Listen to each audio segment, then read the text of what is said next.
Hello, welcome to Gray Areas. It is April 23rd, 2024, episode 620. I can hear myself because I had the open on YouTube on my phone just to make sure the audio is live.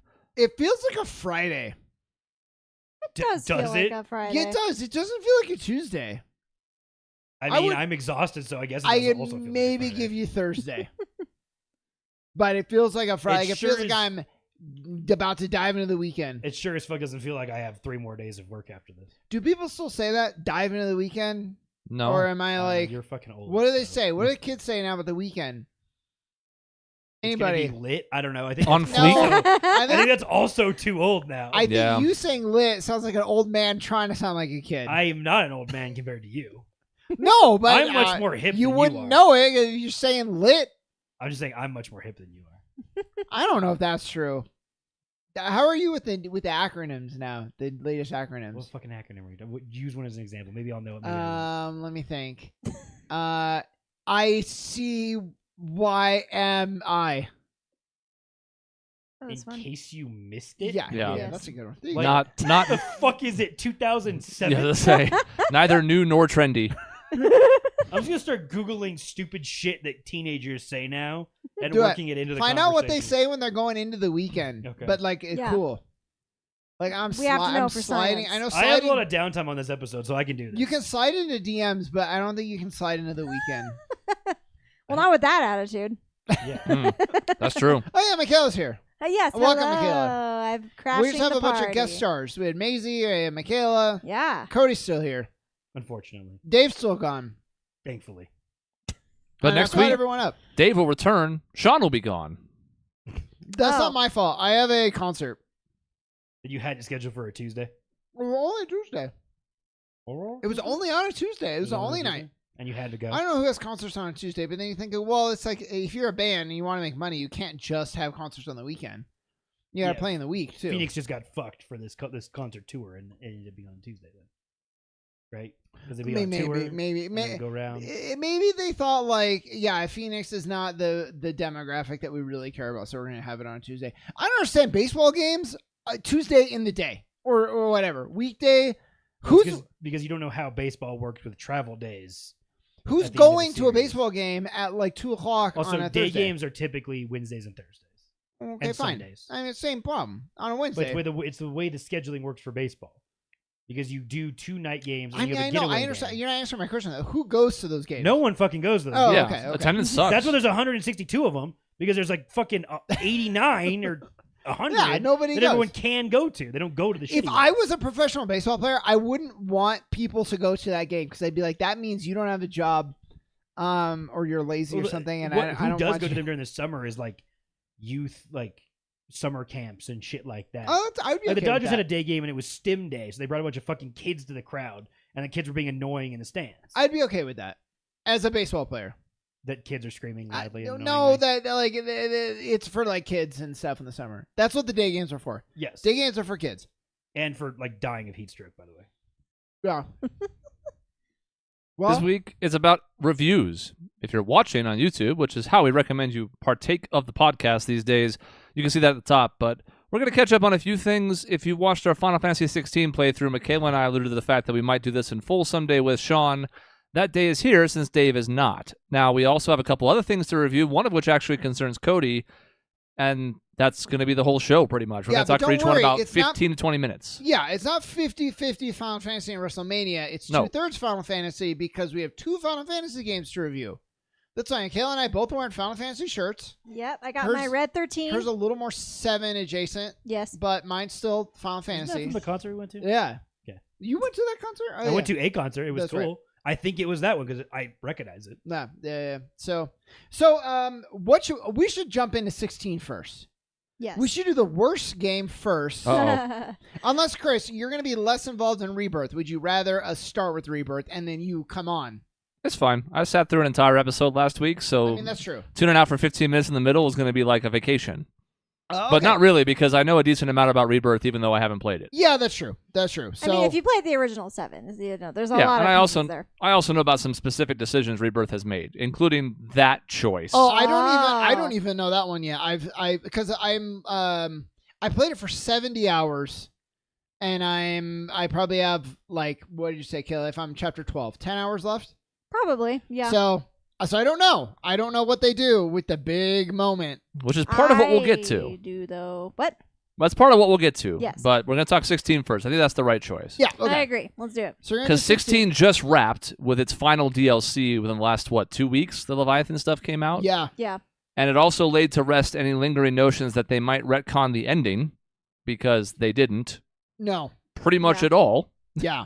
which is fine. I don't really have a problem with that creative choice, to be clear.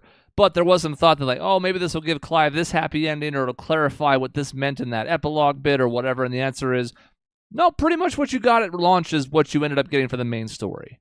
Yeah, and I didn't really need a happy ending. I wouldn't have minded fleshed out ending. What felt like was very quick, but so did the entire second half. I'm sorry, I'm trying to find my notes. I had really good notes about all my review stuff, and now I can't find it. You but should've I made feel a like note I about had where you notes left your too, notes. but it's been like it's right here. 500 years. Okay. So I let's talk about that. So we'll start with what we liked, sort of, and I think that the writing and the presentation was, for the most part, really, really good. Yeah. Graphically, it was amazing. I thought the writing was more mature for the most part for the entirety of the game, and it felt like to me, and I partially hate that this is the standard now, but I'm contributing to it. But it felt like Game of Thrones meets Final Fantasy for that like beginning section. It was really good. I loved that opening prologue so much. It set the tone really well. Yeah. It established it as its own mature take on the story. The dialogue was really strong for 75% of the game until it wasn't. The graphics You are have a beautiful. dog? You have a great You dog. have the best dog ever. Yeah, great dog. Torgal is best boy. Yeah. Yeah, I really enjoyed the dialogue so much. It didn't feel like I was playing a JRPG. I thought the early villains were fun. Yeah. Like there's some intrigue going on. Like who's this Yes. big guy? And he seems to have a relationship with what's her face. Yep. And that was all really interesting. Yes. And then you do get a dog, Peter, the best boy. yes. And those early fights, I'm thinking when you first fight Garuda, Yeah. and you're like, dang, this is pretty freaking epic. Mm-hmm. And really a lot of the boss fights, I think the Titan fight's great. I think the Bahamut fight, and these are all spoilers, I guess. Sorry, but Yeah. There's spoilers coming this whole episode. yeah. Yeah. All really, really, really, really good. Mm-hmm. And Very cinematic. very cinematic. Music I thought was solid. I didn't think it was amazing, but there were some standouts for sure. There are some standouts. Chris, what did you think of the music? It has some really strong tracks overall, but I wouldn't say I loved it. I think in general, Soken's strength is his ability to tie everything together. Everybody loves his soundtrack for 14 because it's got all these homages to earlier areas, earlier characters. Like, you tie it all together. Return to Oblivion made our top 25 Final Fantasy list, and it's in part because that's like 5 different songs from the game woven together into this new one in a really cool way. This game doesn't have that latitude, even as long as it is. There isn't really enough time to build to that. And unfortunately, a lot of its coolest characters only show up briefly and in 1 or 2 fights. So I don't think he had the same opportunity to do what he usually does, which is why I think the soundtrack was like a B minus for me. Yeah. Mm-hmm. Yeah, there are a couple standouts, but like overall, I wasn't like, oh, I got to go update our best Final Fantasy music list.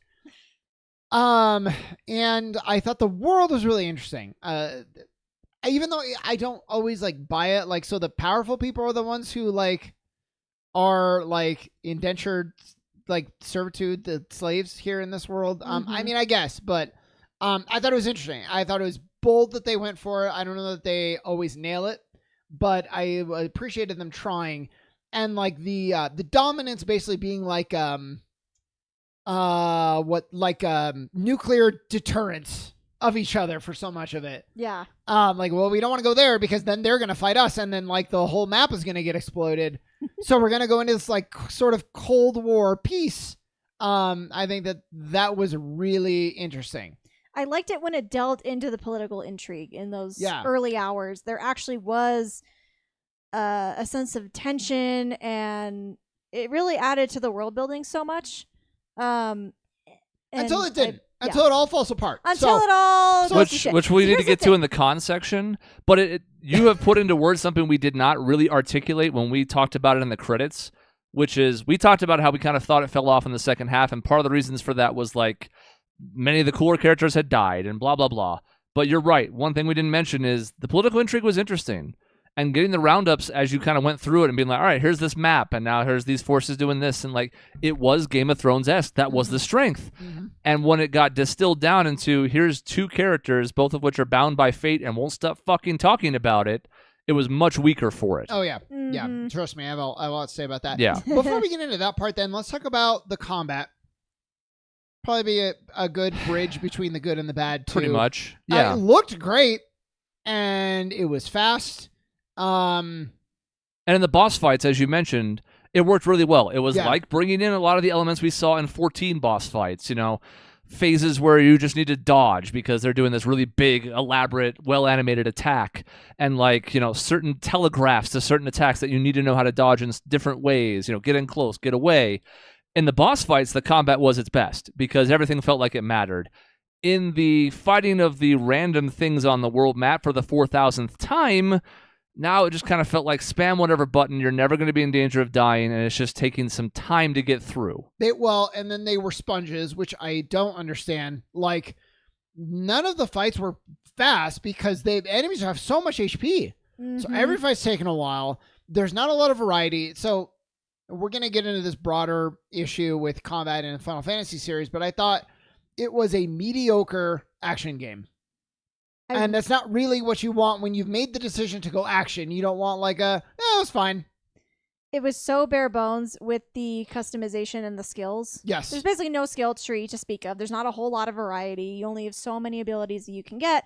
And I really missed having a proper party. Like, they could have fixed it, even not fixed it totally, but it might have helped if our other party members were actually there in the menu. You could give them equipment. You could update their skill tree, like if they had one. I feel like even just that might have helped a little bit, but because it's just Clive and he has his set things, you very quickly run out of things to do. You can't even change like looks. Can you? I don't. There's one set of alternates that eventually became available in the middle of our playthrough. Yeah, there are some costumes later, but that's it. I don't remember any costume, and I remember like even like the sword, like. No, maybe the swords changed. The swords changed. Maybe that's the one thing that did change. Like, thank God at least for that. But everything else, like that's how they look. Yep. That doesn't matter. But to your point of customization, like there's not a lot that you could do to really change it. To the point where Michaela, I got to the point where I was like, why am I leveling? Yeah. What actually purpose is this serving? Because all the enemies are always leveled up to me. Yep. At least that's what it felt like. And the stat boosts are so minuscule as to feel like they don't matter at all. You get a couple in every stat, every level. So why are we even bothering with this pretense of leveling? Like I thought it was weird. And so you combine the mediocre combat with a story that as someone who suffered through Metal Gear Solid 5, where it was this great game for 75%, and they're like, we ran out of budget. Kojima, just end it. And he was like, okay, it's not done yet. And they're like, we don't care. To me, this game felt like that. It was so tight for a while, and then everything just starts to happen really quick, and it totally falls off the rails. I told you about the Jill execution scene, Kayla. Yeah, that was not great. I just thought it was so rushed together and badly handled. Like, you're just doing this to further, like, this plot. Like, it's so clear. Plot-driven stupidity. Yep. And I liked the stuff with Joshua later on, but that wasn't enough to save it. Well, honestly, that was my challenge too. Is like I loved it when Joshua finally came back. So all of his stuff is great, but the story part of that is really rough. So he's kind of surrounded by all this bullshit in the plot, and I'm like, damn, you deserve better because you're great. But the story around him was just not very interesting. The dialogue got really JRPG tropey. I think I unofficially started a drinking game for how many times they said consciousness because they said it so many fucking times. Consciousness. Right. And it was just like, what is happening? Where is the tight writing that I love? The dialogue that was so strong before, it just like died. I'm a Kingdom Hearts fan, so I can handle a lot of tropes. And, that's true. The fact that I'm a Kingdom Hearts fan and this pushed me over the limit, that's bad. Well, and it depends on the trope. And I fucking hate it. Is maybe my worst. Cody, you might be able to relate to this. the worst trope I think is possible is when the bad guys, it's like, oh, that was all part of my plan. Oh, you won? That was part of my plan. Oh, you were defeated? Plan went perfectly. Everything you've done, it's all fate. And you very quickly are like, so what am I fucking doing? What's the point? If it's all part of your plan anyway, and I have no agency of my own, what am I doing? I mean, don't we all not have agency of our own in our own No, lives? see, I would think I could we get have really free deep will. with that, but I do agree with your premise and point to where it's like the writing seems pretty lazy. If it's just like, got you, you played the game, and that's what we wanted you to do all along. Oh, I won this amazing battle where like I pulled out all these stops and it was looking really bad, but at the last second I triumphed. They're like, no, that was part of the It's plan. like, I just let you win. What do you mean it was part of the plan? I mean, that's what sore losers always say. It's like, well, I let you win, so it's fine. Yeah, and that really came to a head with the Odin guy, who I really didn't like. Yeah, Mhm. Barnabas is maybe the worst part of this game for me. As Yeah. I've had time to reflect, I was kind of harsh on him in the credits when we talked about it, and as time has gone on, I'm like, what the fuck was that? Like he What had was the any of potential to that? be cool, and he wasn't at all. He just became so generic and boring and dull. And And I even the stuff that like was cool, so I forgive it. But like Bahamut, Bahamut, amazing. The you game had peaked the for me there. leader of another realm. You could have thought of a million interesting ways why he would have come to blows with the main characters, and instead you did a weird brainwash thing, and I hate it every time. Every time, Kayla, I hate brainwashing. Yeah, That's why to this day, Civil War, great movie, because there's Mm-hmm. no brainwashing. It's just people that hate each other. hmm Why can't we get more of that? That's true. So, yeah, that was a big problem. Let's see what else. Technically, wasn't Bucky brainwashed? Well, yeah, in the past, but not now. I'm just Not saying there now. was still some brainwashing in your example. That's all. No. Yeah, but Civil War doesn't happen because of the brainwashing. No, that's true. Yeah. Also, true. okay, so this game also had the Goku problem, which I call it, where yes. at some point the characters get so powerful, they're like, Clive's like, we have to sneak into the country. I'm like, no, you fucking don't. That What do whole you can sequence- wipe out the whole country going head first, was which is so normally what happens stupid. anyway, because you inevitably get caught, and then it blows up in a huge conflict anyway. So why are we wasting this time being like, we have to be careful? Like, you don't have to be And- careful. So there's power scaling that was off the charts. And by the way, that's 100% right, but then this is where Barnabas just breaks the whole thing. If the idea is we can't turn into our dominant form because our icon form because we need to save that. Because we know there's another one on the other side, so if we blow ours too early, then we're going to be weak when that happens, right? Mhm. But he just gets fucking stomped by Barnabas anyways. Yeah. So the whole thing is useless. Yeah. I don't understand what happened there. I still don't get it. That whole sequence was very confusing. with Also, Barnabas. like, I feel like Barnabas and Odin and Bahamut were like fighting to like a standstill. Mhm. And then you beat Bahamut, and I don't know, I didn't think it was that hard. And then like you just get stomped by Odin until I guess like Odin decides it's okay. I was unclear. I don't know if And again, that sort of works because you fuse with Phoenix in that fight against Bahamut. that's So that's true. like, again, Yeah. to go Dragon Ball Z, that's an excuse to go up a level in power because Yeah. now you've combined two Fair. icons. That's Yeah. cool and interesting.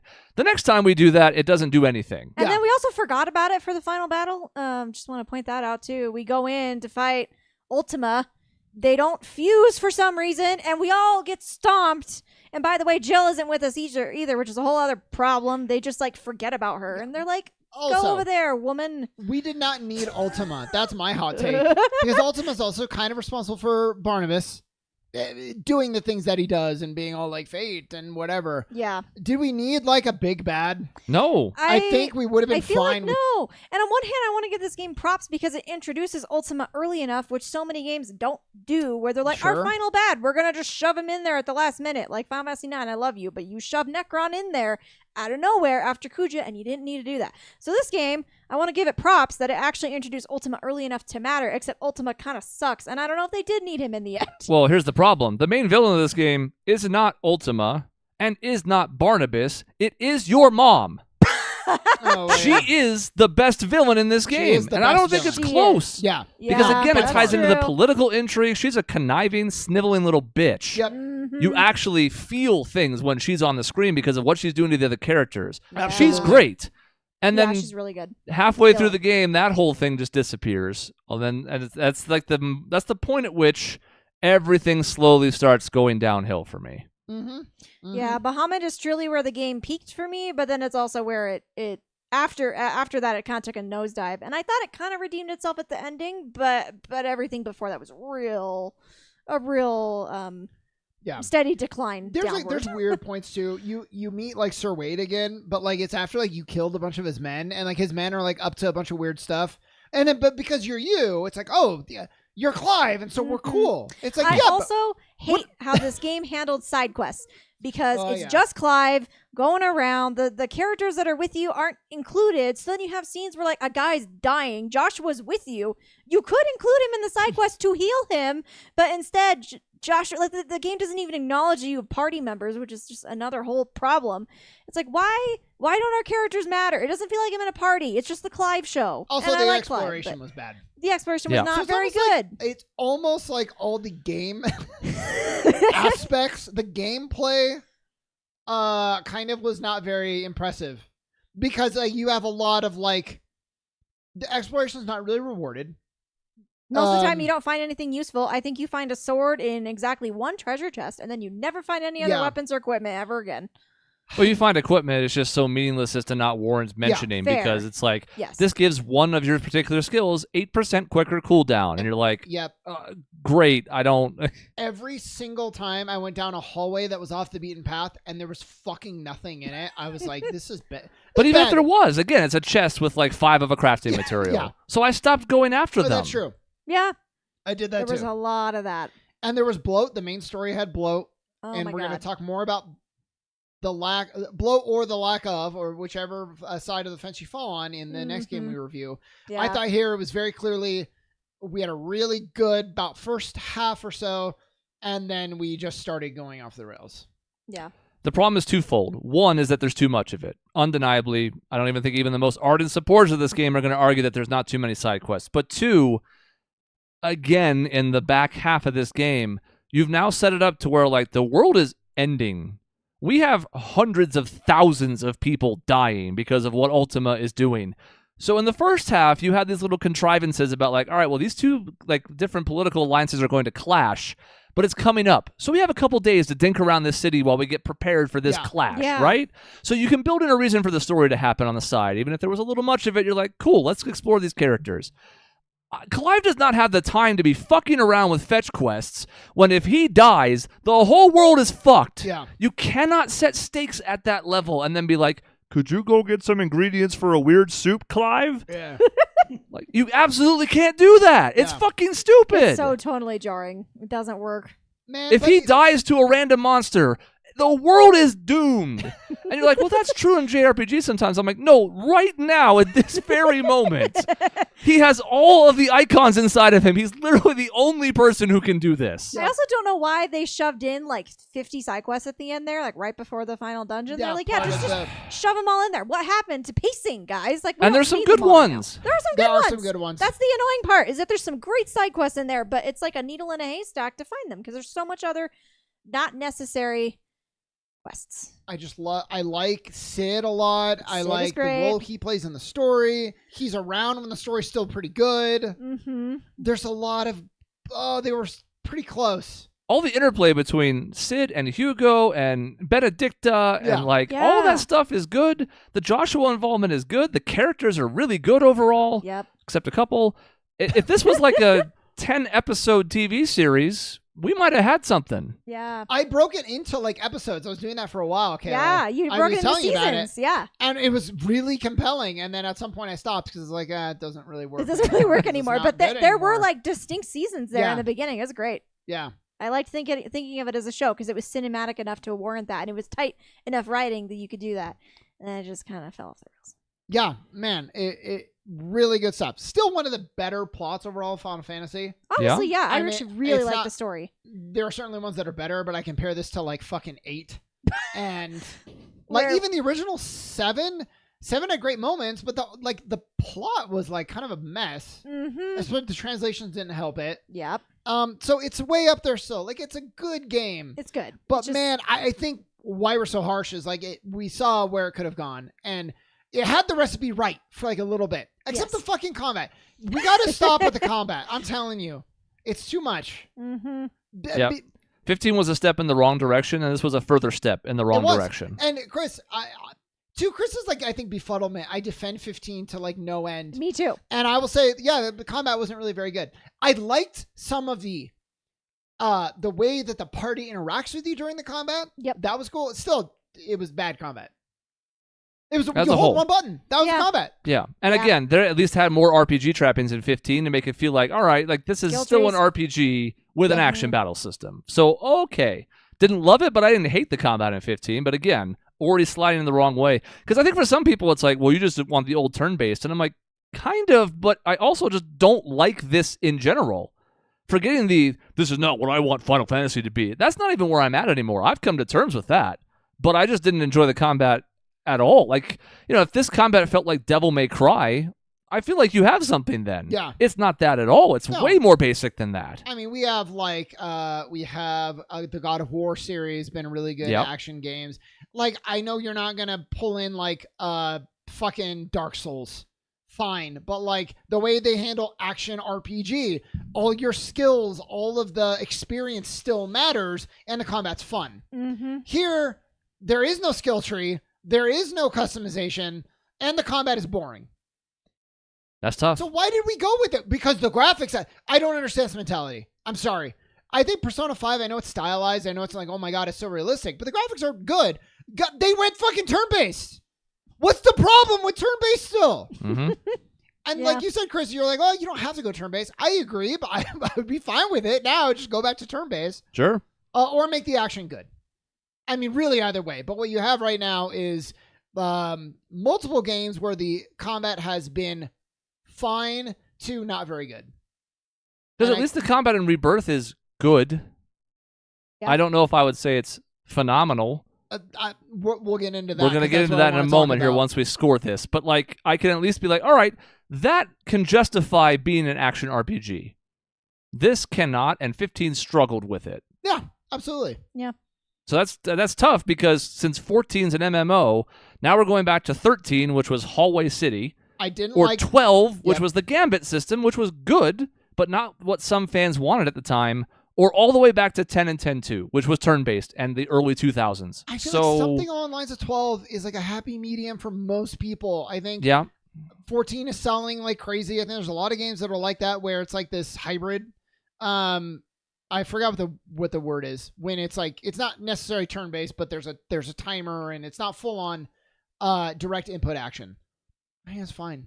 I don't know, but this is what we have. So scores, Mikhail, why don't you start? I have a very specific score because I ranked all the Final Fantasies now, and so I couldn't rank it and have a certain score Sean that's gives higher it than a different one. 7.2147. Yeah, it is around that point, but not quite that bad. Yeah, I mean, I think when this game works, it works in terms of the story and the gameplay and the voice acting and the dialogue. I think that's all great. But the gameplay, especially after playing Rebirth, has made me just miss the things that I enjoy about JRPGs so much. So, and it's just hard to reconcile a little bit. I think I'm gonna give it an 8. Holy shit! I thought I was gonna have by far the lowest score. Really? Yeah, because I thought you liked it a lot. I did like it a lot. Mom thinks it's the best game ever made. Mom does think it's the best. I mean, I don't think she's a great judge for that, but she does hold that belief. She does hold it really high. I think the gameplay and it really does struggle, and the fact that there's no party and the side quests are bloated, and sometimes even the story feels a little bloated. I don't know, maybe 8.5.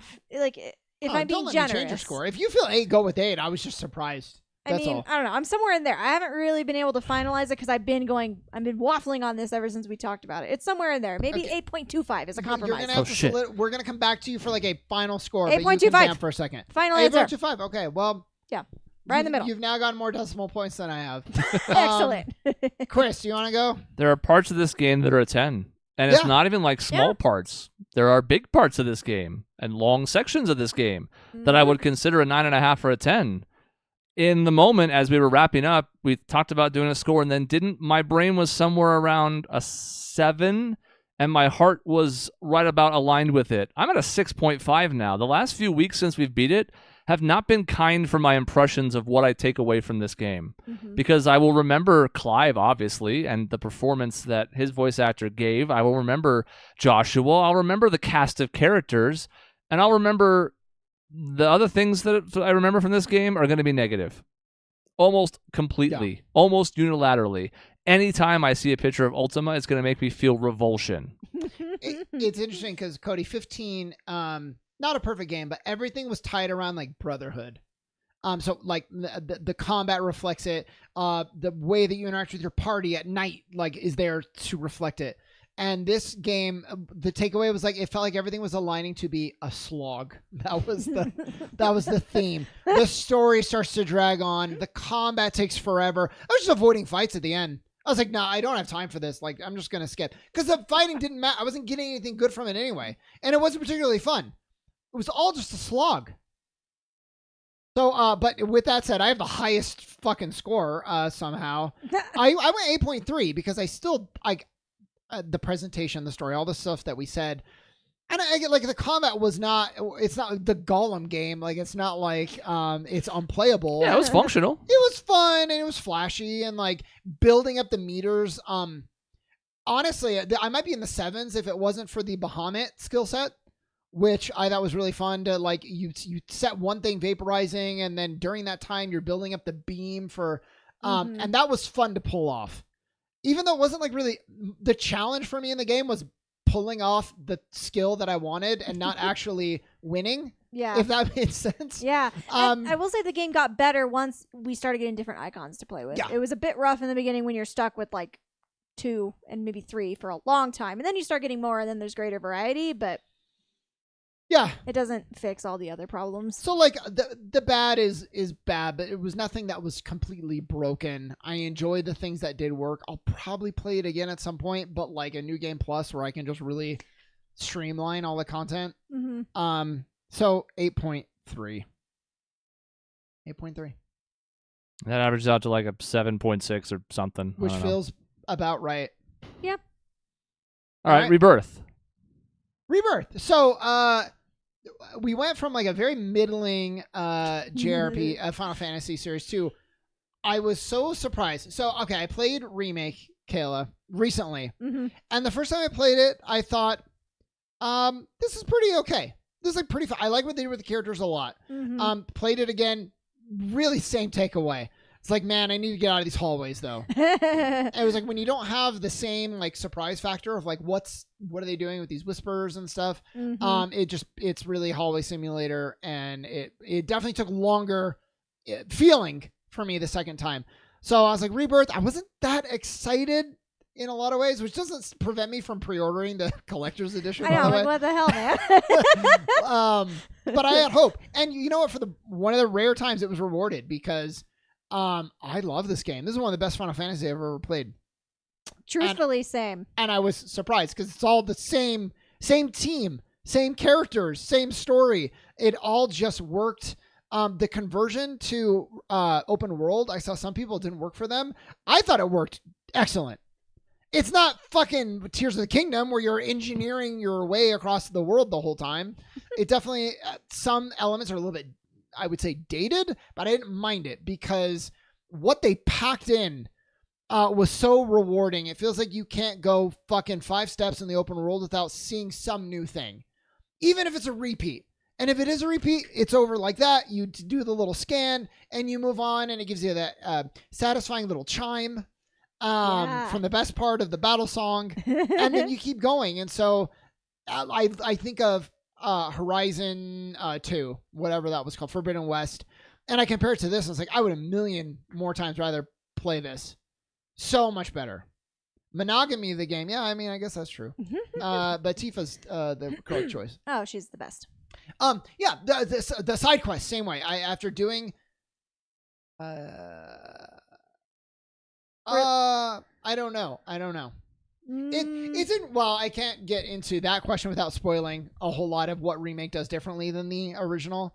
But it's fun to see the gold saucer and be like, oh, this is probably a lot more how they envisioned it. Some of the side games there, I think of the original where it's like, shoot a basketball. And this is a lot more involved than that. So I can keep going, but I'm going to pause right there, just kind of opening on the open world. Yeah. So for some background, when I played the original 7, I was not a huge fan. By the time I did play it, I already knew all the big spoilers going in, so it was not a surprise, and I just didn't really enjoy my time with it. So when Remake first came out, I was surprised when I was excited for it because the trailers actually looked like awesome. I was like, what is happening? And I loved Remake. I enjoyed it a lot. I played it more recently right before Rebirth and did the DLC for it just to get like hyped up and fully ready to go. And I'm loving Rebirth even more than Remake. It's so good. What they're doing with the characters, they're so rich and interesting, and it's funny. This game is hilarious. It is very funny. Yeah. It is such a wacky sense of humor, and It's I love it. JRPG humor that actually works. Yes, it's like Which is actually rare, funny. but It's not it's stupid. working, Like yeah. it works so well. And there are a lot of mini games, and which some people might not like. I don't mind them, and I like the open world because it's not empty. There's always something to do, and they pack it in a lot. And the open world, like it's open, but it's not that big. It's not like Tears of the Kingdom big. Yeah. There's actually like sections where it's kind of chunked off, so it's a little more digestible.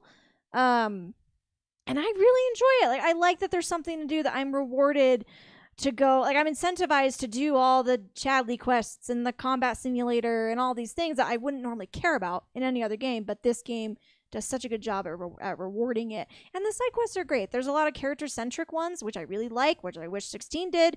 And you know, like they're not all like they don't all need to be amazingly written. Some of them are kind of goofy, but I like it and it works. The side quest, this joins my ranks of games like Witcher 3 and Cyberpunk.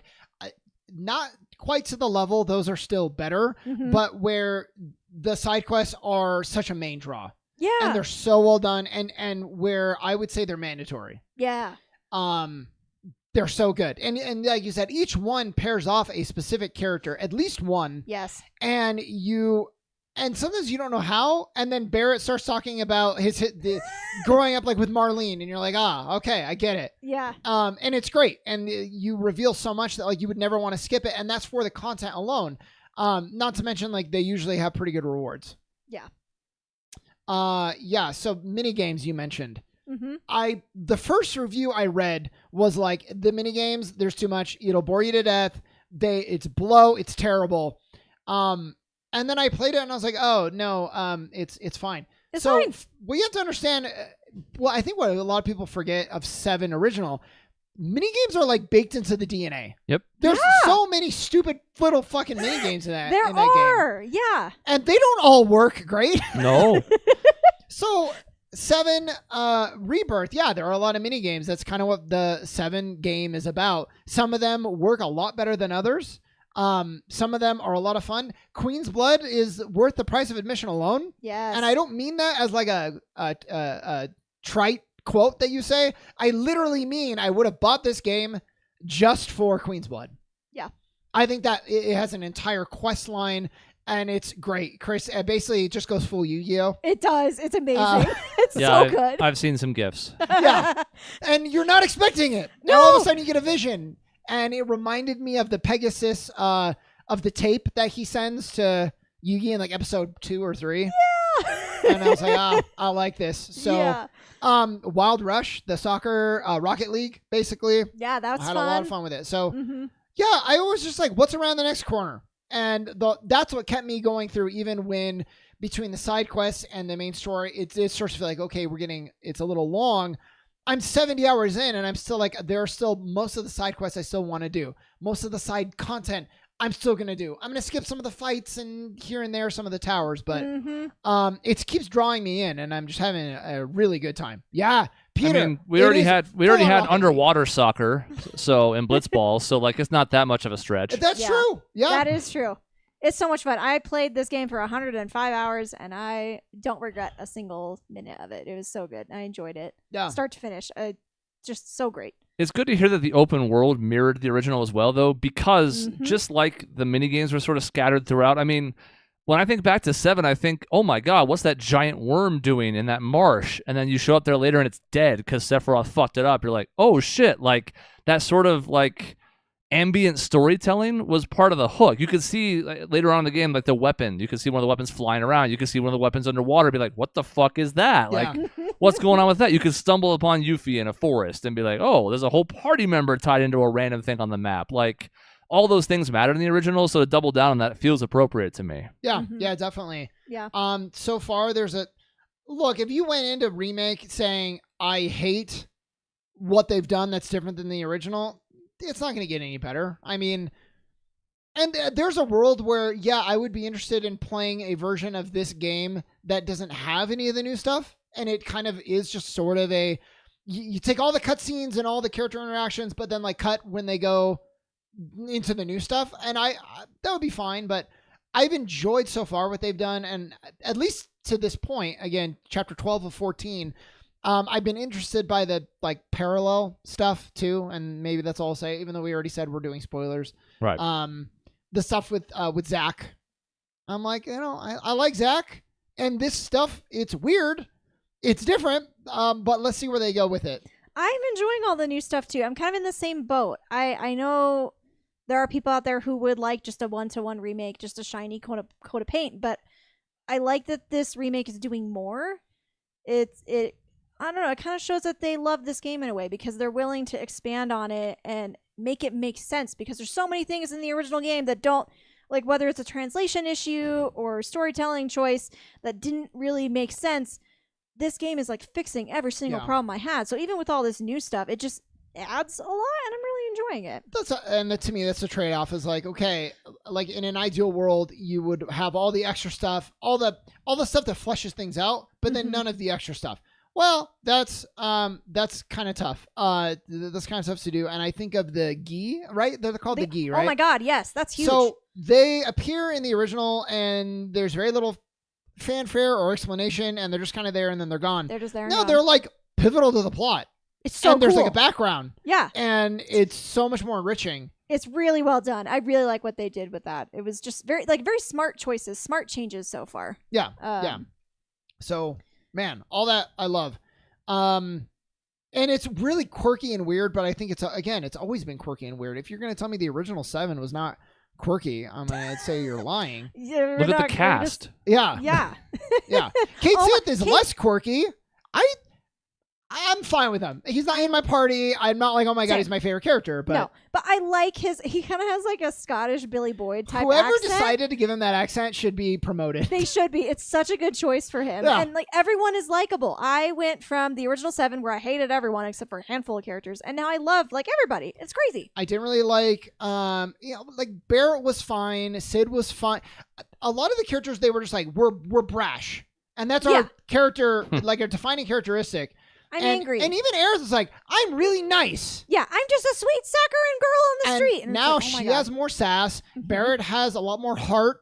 And they've just like fleshed out everybody. And I love the whole cast. And I find myself like rotating them in and out just because it's fun to spend time with different members, except Kate Sith. But he's still better. He is better. He's just not my party. But that extends to the non-party members as well. Like you can see, as Michaela said, the love that they have for this, and it's inherent in not only the main party members who all got significant glow-ups, but also, 7 had its share of fan favorite minor characters. You can look back at Rufus and Reno and Elena and Jesse and Wedge and Biggs, and like there's a bunch that stand out.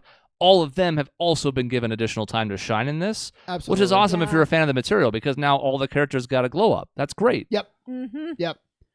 Yeah, the one misstep I would say is we're treating Don Corneo. Cody, this is the part where you were talking about a rapist. I don't remember exactly. Oh. Yeah. And we're treating Don Corneo like he's a Team Rocket villain. And I'm like, this guy is a sex trafficker and serial rapist. And I think we're maybe being a little bit too cutesy with Don Corneo because you're supposed to hate him, and you do. But it's kind of like nudge, is kind of trying to be funny. And I'm like, we should kill him like immediately. Yeah. Like he's done some absolutely despicable things. And people are like, well, he's quirky in the original. It's like, yeah, and he's trying to rape 2 of your party members. So maybe the quirky is not the right. He gets the death penalty right away. He doesn't even get a trial. I mean, how many times? Because he keeps getting away and it's not like he's learning his lesson. No, it's fine. He continues to be a thorn in your side, which is, I know it's very common. JRPGs, the villain gets away and they come back. And I don't know. You don't want to get super serious, but there's just some handling of the tone where I'm like, I don't. I feel kind of gross that we're like, oh, Don Corneo, that character. And it's weird What a because I feel silly like guy. the game is updated in so many other ways, like the cross-dressing I thought was handled really well in Yeah. the remake, because you could argue maybe it wasn't in the originals. Like there's some things where they definitely like adjusted some things and for a modern audience, and that's all great. But for some reason they missed the memo on Don Corneo, and all of his stuff is just like, ew, get off the screen. Every now and then we get a reminder that Japan is not quite as progressive as the United States is in a lot of ways. Yeah. You know, they've fixed the infamous scene in Persona 3 in the remake on the beach. Yeah. And that's at least substantially better now, but it was like, I don't know if you really fixed it in the ways that it was wrong before. You just sort of sidestepped it. Like, that didn't even happen. It just went in a new direction, which is okay. It's better. And, you know, if they ever do a Persona 4 remake, I'm going to be fascinated to see what they do with both Kanji and Naoto, Yeah. because they didn't handle either one well in Persona 4. So to the point, it's like, yeah, Japan every now and then you're like, oh yeah, that's why like they're still struggling to put same-sex marriages in their games as options for their characters, because they're a little behind the times. Yeah. Mm-hmm. Yeah. And that's, again, it's like, oh, he's just kind of funny. And it's like, it's not even like he's like sort of forceful. He's full on. We know he's just raping people continually. It's like his thing. And you see like his victims in the game, right? Or you're trying to find Leslie's, who's a guy, Leslie's girl, sister or girlfriend. I think it's his girlfriend. Girlfriend, I think. Yeah. And that's all terrible because you're like, oh my God, what happened to her? She's been in there for a long time. It is implied that she was like sexually assaulted and then left to feed his pet. Like terrible stuff. Mm-hmm. That we don't treat like with the same seriousness of like a Sephiroth. I'm not, you know, you don't need to go full on. I'm just throwing it out there. Like we could take it a little bit more seriously.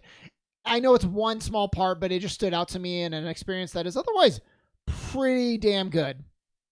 They hit so many things well that you can't help but look at that and be like, I know this whole section was played out for laughs before. That was also 25 plus years ago. Our view of some of those things have changed, and I don't think you can just laugh this off as like the harmless pranks. But I guess we had a president who made it in on Locker Room Talk, so maybe that's just the culture. I was actually just about to say, maybe we're all wrong because there's this big thing where like the winner of this battle gets to name the gold saucer and like take over a bunch of it. Mm-hmm. And it just like it sort of gives off Trump vibes because Corneo is one of the other people there. And it's like, maybe it's actually perfect. Yeah. Maybe they expertly reflected our modern day. I want to bring up the combat. I don't really like it. That's my last thing that I'll say. And it's what prevents me from this being like in the upper 9s for me. Again, I just think it's fine. I think the targeting's a little wonky, actually. Targeting is weird. It's a little wonky. I think what they want you to do is like navigate to your person that you're attacking and then take your hand off the joystick. Yeah, they want you to lock on and then never touch it again, which I have a hard time doing because I like to turn my camera. Which is at not all good. times. Yeah, so there's that. Yuffie's good for combat. I just don't. And then when I back up and I think, okay, how is this compared to a turn base or even like a 12, like we talked about? And it's like, it's not as good. It's just not. It's fine. But like playing this Kayla on like a hard difficulty, I have no interest. It doesn't. Nope.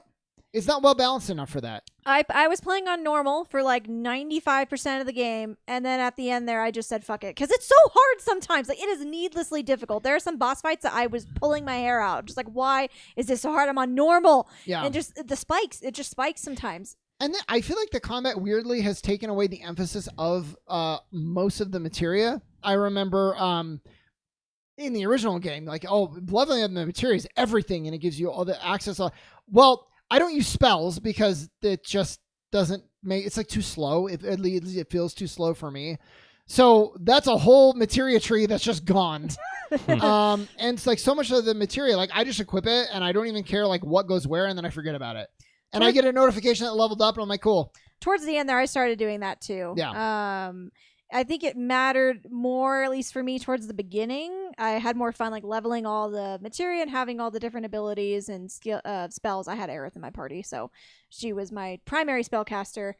But yeah, towards the end there, I was like, I don't know, I'll just level up this one, I guess. And Yeah. I was kind of just throwing materia on my equipment for the sake of it because I had a shit ton of slots at the end there. Exactly. It's like, well, I better put something in the slot. So And I'm not saying like it is terrible. I think the combat can be fun, but all it is for me, the combat is build up your ATB to get a skill, use the skill to be able to use a synergy skill, and then it's kind of flashy and fun, and then you watch it. And that's it. God, Doug is he's really about Yuffie.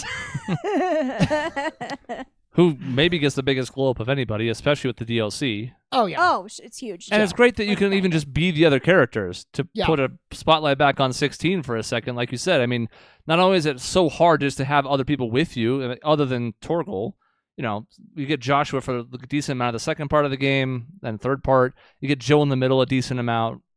But you don't get to play as any of them. They're barely on screen most of the time. They're usually off fighting to the side where you can't see them. Here, you want to play as Tifa. Play as Tifa as long as she's in the party. Play as Tifa if you want to. You want to main Tifa? Go for it. Yeah. Yeah. So that's at least a good decision they made. Because again, that makes you feel like you have a party in Yes. an RPG. Yeah. Yeah. Well, so let's go with scores. Is Okay. there anything else really big you wanted to say, Kayla? I beat it last weekend or the weekend before, and I can't stop thinking about the ending. I really enjoyed In a it. good way or a bad way? Good. I mean, I think it's Okay. good. Okay.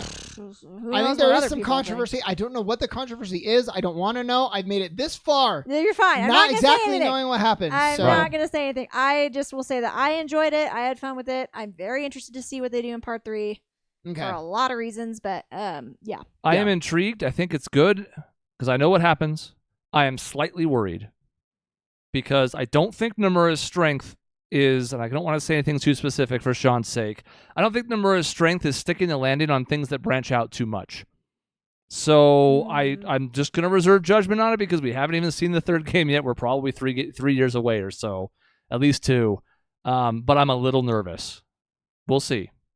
I think because the original game is the foundation, I feel a little better about it. I definitely get the concern, though. Yeah. Well, I don't I know where agree, we're gonna. to be clear. I think it's going to be really good. I like the direction we're headed. I just worry if it gets a little bit too convoluted, we're going to miss the mark on the third part. I don't know where they're gonna go with the gameplay, and maybe Chris and Michaela are laughing to each other because there's some big twist.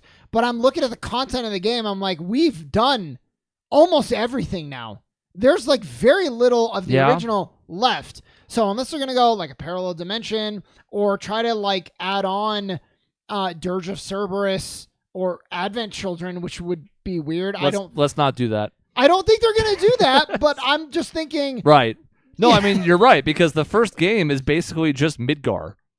And then so you're like, oh, well, we're on a pretty slow pace. We're not even out of disc 1 in the original yet. And the second game's like, everything from We've 1 done through 3, everything. basically. And it's like, oh, did you rush through it? No, it's all really fleshed No. out. It's Really huge. well It's done. open It world. feels good, actually. Yeah, Okay, it's then great. maybe you didn't have to do all of it. It turns and out then their team's like, well, then what do you want? the third game is actually just going to be Chocobo breeding. It's just going to be to get Knights of the Round and then fight Sephiroth. Oh, That's yeah. all the third game's going to be. All Yeah, exactly.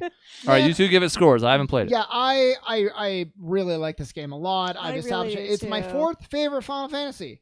Yeah. For those who care, the order is 6, 9, 12, 7 rebirths. That means it's ahead of 15. Cody's laughing. I don't know why. I think He's mine I been know in- you have a is- list. He's with the been in scores. his phone the whole time and he just puts it away. I'm watching the Clippers Mavs game. Great. Oh, that's much better. Are the Mavs losing? Yes. Okay, Last good. I checked. I think my Good. order might be 9, 6, and 7 remake. Okay, that's fair. Rebirth, though, is my Rebirth. number 4. And it's a Yeah. 9.4. That's But really I good. really, really, really liked it. And I said there's a couple things hold it back for me Mhm. from like a 9.8 to a 10. But not 9.4. That was a good score. I'm gonna give it a 9.5. I really enjoyed my time with this game. There are, just like little niggly like nitpicks and criticisms, but there's nothing that breaks the experience. There's nothing that I like actively disliked. It's really well done, and I'm just excited for part 3. Yeah. And thank God it's only going to be like 3 years. Yeah. Hopefully it doesn't get super delayed. But they think it's going to be fast. Part 2 came out, I think, quicker than people expected. Yeah. They met their goals. They met their deadlines. They hit in the rotation they were expecting to. And we already know development has started on 3. So Yeah. I'm hoping it is like 2.5, 3 years. There's every reason to think it will be. Because what else is happening with Final Fantasy right now? There isn't any work on 17 yet. Yeah. Mm-hmm. And I mean, the open world is already done. They've done all the foundational work for it in Rebirth. So even if there are some retreads in part 3, you're not like completely rebuilding the world from scratch. You Right. have all the assets. So Yeah, that's a good point. Even Yeah. if they go maybe like World of Ruin approach, right. which they normally that's not the blueprint, but who knows how they're gonna pad the time. Mm-hmm. Yeah, I don't know what they're gonna do with it. So that's a 9.45. That's a pretty good score, and Yeah. we'll adjust it for Chris's score when he plays it. So play that and watch us play 16 and fast forward through the parts where we look sad and bored. Yep. And then stay tuned for when they play through Rebirth, Mhm. which will be done in the holiday season of 2026. Maybe about when the game releases for the third part. And I'll play all 3 of them in a row. It'll It'll take be more than a calendar year. Just in time for part 3. And by the end of it, I'll blow my brains out, and the Trails fans will be very disappointed. I was going to ask what they're going to do with 17, because you would think another MMO is due, but 14 is still going strong. They got 10 more years of 14. They've already talked about that. I mean, right. That's what the I'm whole thinking. Heidelin Zodiac arc is basically, and I know how dumb it sounds to say Zodiac arc, is a halfway point, basically. So they have 10 more years to go. Yeah. And 11 is still going. So there's 11's really no still need for going? 17 to be an MMO. So that's weird. So I was hearing people be like, well, 11 and then 14. So 3 more. 17 is MMO. I was like, yeah, but like 14 is huge. They're not going to do that. Right. So, I don't even know why that would make sense. no. Like, so 10 was turn-based, but 12 was not, and then 13 was action, and then 15 was road trip with friends, and then 16 was Game of Thrones. So what does any of that mean? Yeah. Yeah. Well, 13 was, what do they call it? There was a word for it. I don't know what the like word an is. actual term for the gameplay in that game, or just it's not action. It's menu based, but like your characters act on their own, and you can just kind of like guide what actions they're doing. Yeah. It's not really good. No. So, anyways, Cody, WrestleMania review, WrestleMania 40. I swear that was like the way you just broke it down was like, so it's The Sims.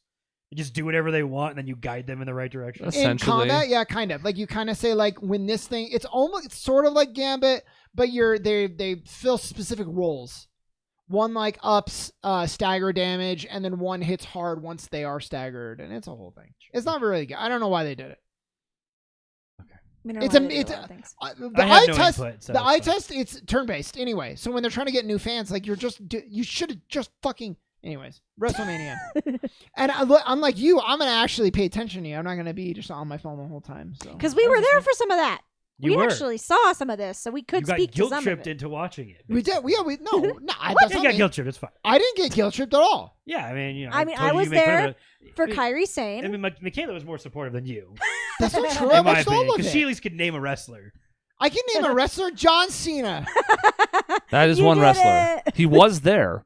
That is Dwayne true. The Rock See, I want to Johnson. say like he technically wasn't on the card, which he wasn't. But he did show up at the He very, did show up. very, very end of 2 very long nights. So Yeah. Yeah. The finale seemed cool. the finale. Well, why don't you talk about it? It's your The review. finale. No, I mean, again, I don't get to talk plenty last week. I think Chris should start here because Oh, we kicked him off of the show basically last week. we did, but he has had speaking lines this episode so Right. far too. Nah, yeah, no. All right. I heard a well, lot I of mean, shit. I Cody's don't a wanna bad get into host, fight that's of who's fine. gonna Well, go on first, my so- phone, I heard a lot of Sean. Well, why don't we? Well, Chris, go ahead, and start us off on WrestleMania. We don't talk a lot about wrestling. I think the last time we did was about Daniel Bryan being able to come back from retirement. So that tells you about how long it's been since we have, if you follow wrestling at all. And there's not a ton to say about this other than Cody Rhodes.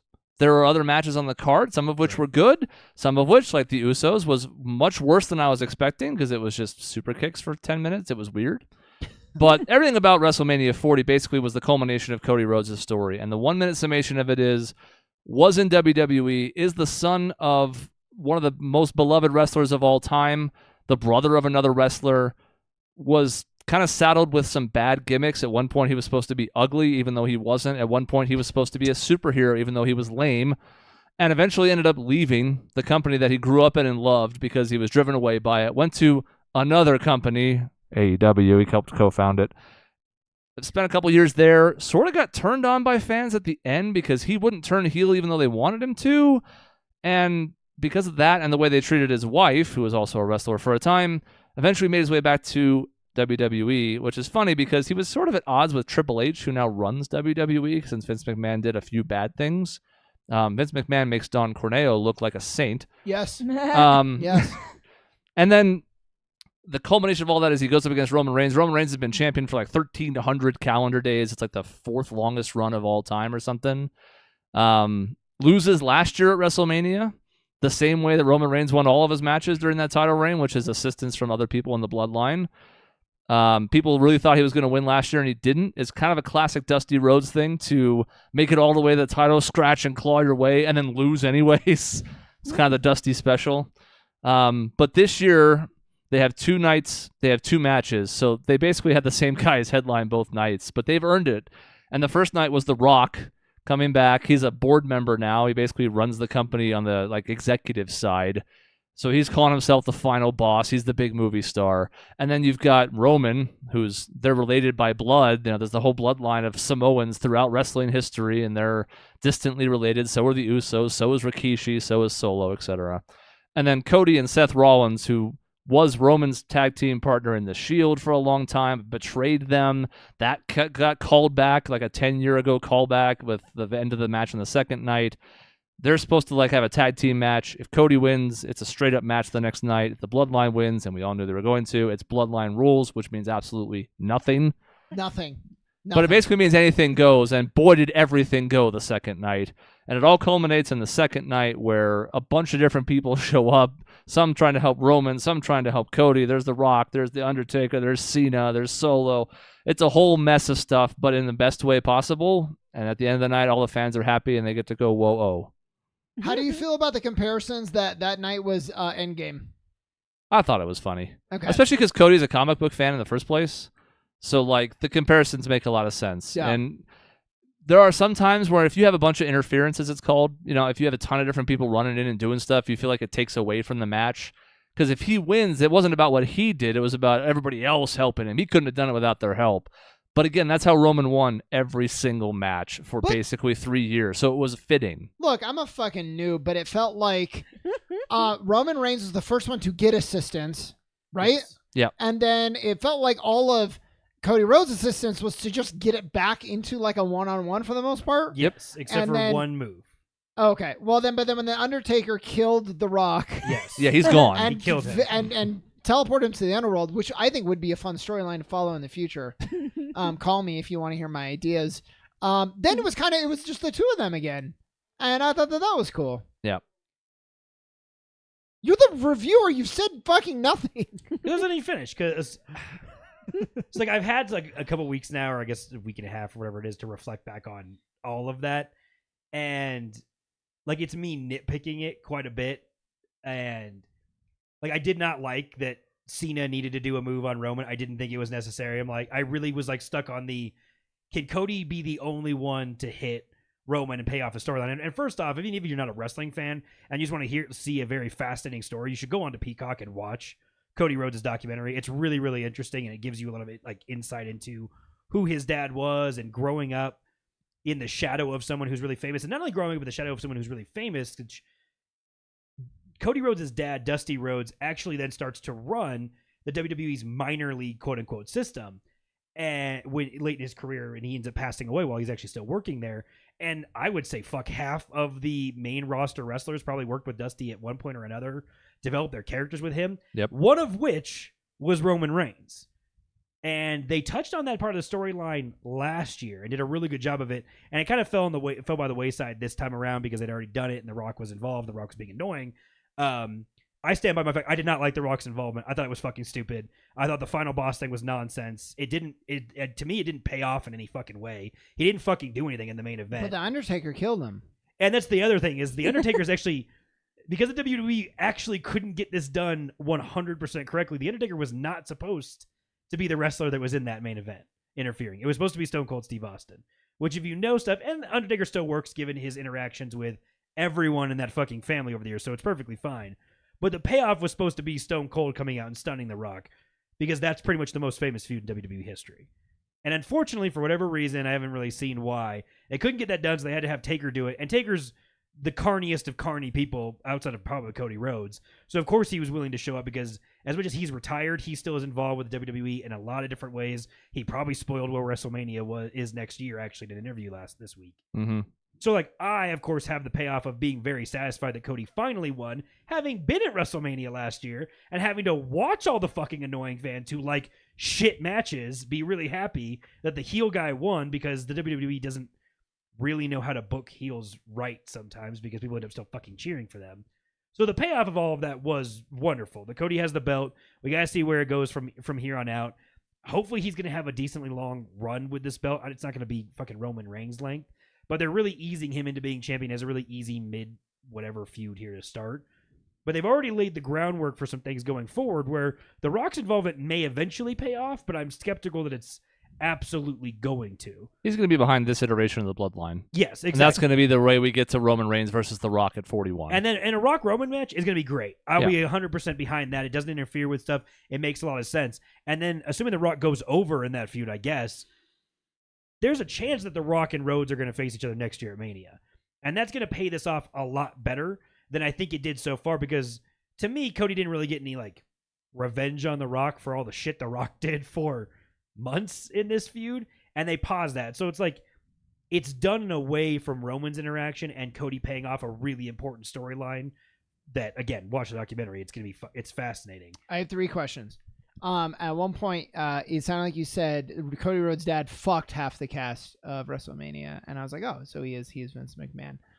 Just want to let you know that's what I heard. Second of all, is the documentary like an actual documentary or like a mockumentary? It's a documentary. Okay. So it's the actually... one thing that WWE does really fucking well is find a way to tell the stories of people for a sport that is fake and has predetermined results, and yet they still know how to fucking build drama, which I think the storyline is a little bit of that.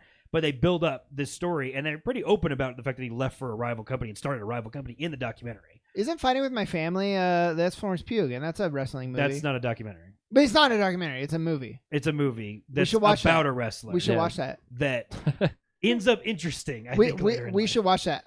We shouldn't because The Rock's in it. I don't fucking need to deal with his bullshit. Okay, and then that makes me want to watch it even more now. That's good. There you go. My last question was this, what I've read a lot, the best WrestleMania ever?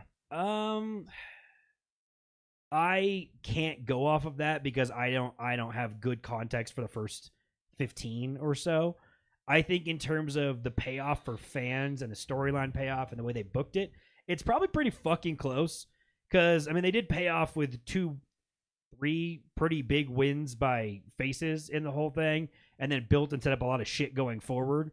And they did so with one guy having a torn meniscus and fucking carried, in my opinion, both nights for the main storyline as much as he possibly could with a fucked up knee that he's now had surgery on. Seth Rollins, who, by the way... so he actually hurt his knee. So yes, he had a torn meniscus for months. We talked about the Shield payoff. Yeah, he did a full match the first night, then opened the second night, where he was clearly not 100%. You go back and watch a couple of his stomps. Yeah. He does that curb stomp type move. He's not putting any weight on that leg when he's doing them. And then he crawls his way into the ring to, like, he's got his Shield gear on, and he's trying to distract Roman with a chair towards the very end of the match of the second night. And he gets hit by a Superman punch, and his leg buckles. Yeah. And that's not selling. That's not him trying to, like, play off how tired he is from the other matches. Like, his leg just fucking gave out.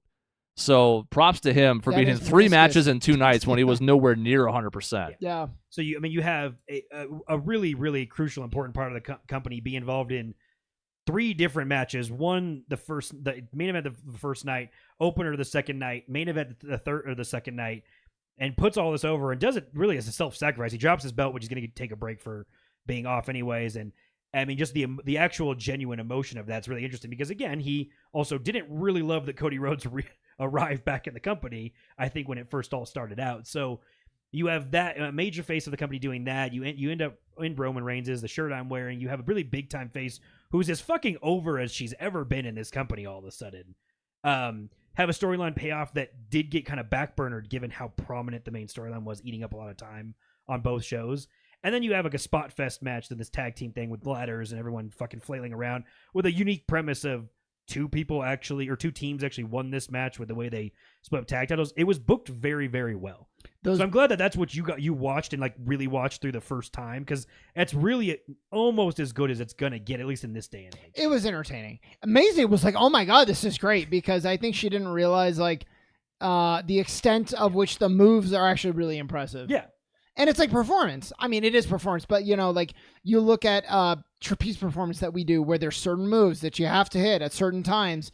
And she saw the parallelism and I was like, oh, that's really impressive. It's a soap opera circus. I mean, that's what fucking wrestling is. If you remove the whole, well, you already know who's going to win. Well, yeah, no shit. People aren't going to get up or lay down for some of these moves. Like, obviously. But there's also a reason why wrestling still in 2024 is getting billions of dollars from Netflix.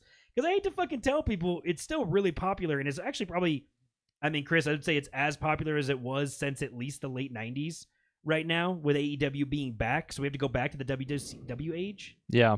I mean, you're never going to match the Attitude Era. No, of course not. You can't recapture that. For the longest time, I was like, oh, it's stupid and whatever. And then I reached a point where I was like, tell me, I said this to myself, how is it different than like a play?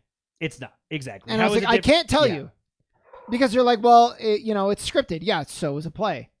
You know who the winner. You're not gonna go see the same play twice and be like, I hope the fucking Titanic makes it out this time. Is like, you know what's gonna happen. So like, it is the same. I like the idea of the Titanic no selling the iceberg. I mean, like, bounce off. Week to week wrestling can get really. It can be a slog. It can be a drag. It takes a lot of time to build up these storylines. I mean, shit.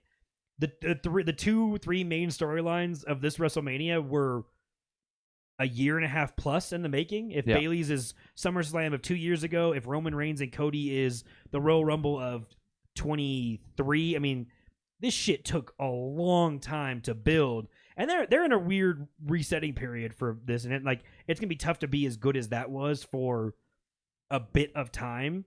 But, I mean, they went all out for it being the 40th one. Not to mention, The Rock's going to be gone for a while. Yeah. Roman, deservedly, is going to be gone for a while. Seth is on the shelf now for surgery. Rhea Ripley just got hurt and had to vacate her title.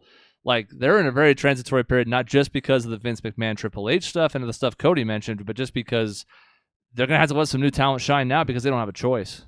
And then, again, the interesting part is, I mean, they did a fascinating thing this week. They moved a show from their quote-unquote minor league lower level thing to UFC's Apex Arena in Vegas, and it's the UFC influence and the again realigning a lot of this and having a lot of new people in charge has started to make this look like its own era and version of things with some of the camera work that's done, some of the promos that are being done. Yeah, you would like some of that stuff, Sean. Like they've got oneers now where you're like, holy shit! They have like a 2-minute thing where it's like they follow one wrestler back through the curtain and he gets in a fight. Like an actual fight, but he gets like a shouting match with this other guy, and then this other person's coming out to their match. They go past.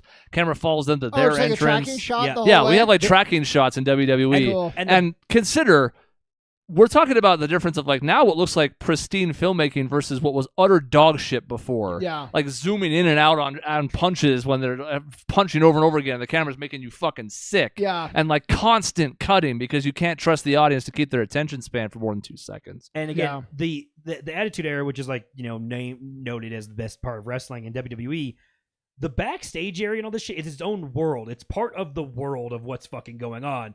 They cut back to at least, I mean, you have 2 dudes playing poker in their own little fake poker room that were fucking for hire to beat people up and shit like that. This shit happened in the back a lot. And last night I watched Raw, and they had, before the women's battle royal to fill the title slot because Rhea Ripley had to drop the belt, they're interviewing someone, a fight happens over there, another wrestler walks up, she takes the mic from the backstage interviewer person, she fucking walks to the ring with the mic talking, stops to talk to 2 of the other women's wrestlers, and then goes all the way through the entrance stage to her fucking opening up with her music playing on the actual stage in the arena.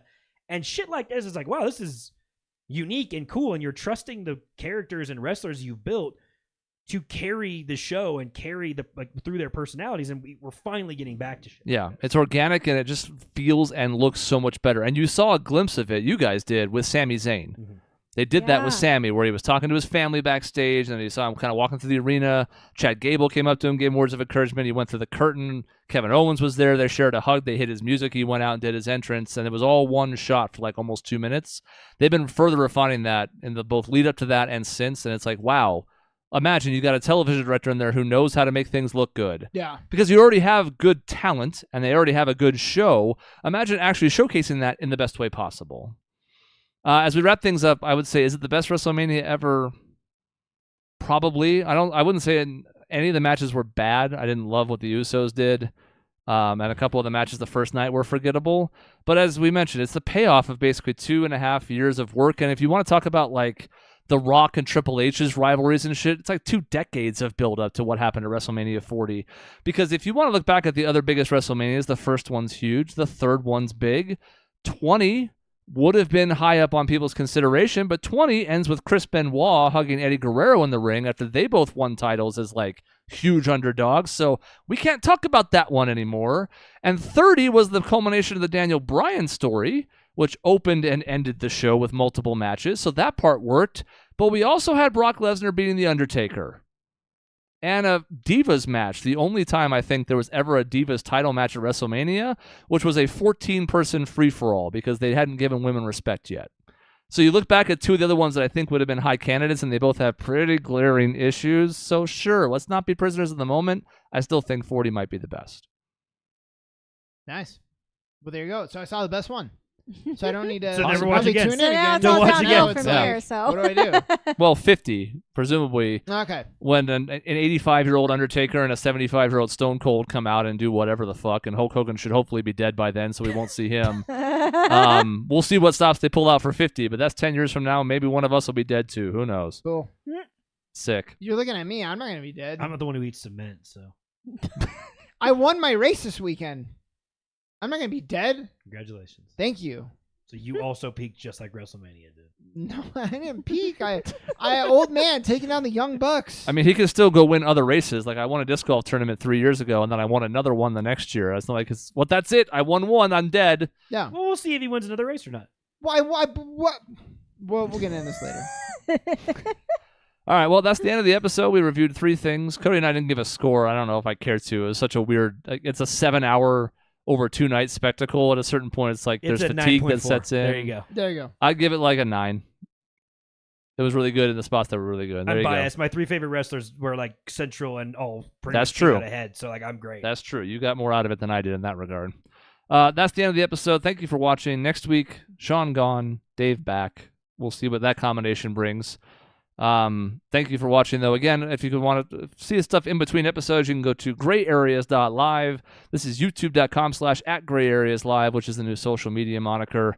There's new videos going up there. There's Balatro stuff. We're doing Super Mario RPG Remake. NBA has a really good game coming up either this weekend or next. I forget which. It's worth checking out. That's all the plugging. Thank you for watching. See you next time. Goodbye. bye.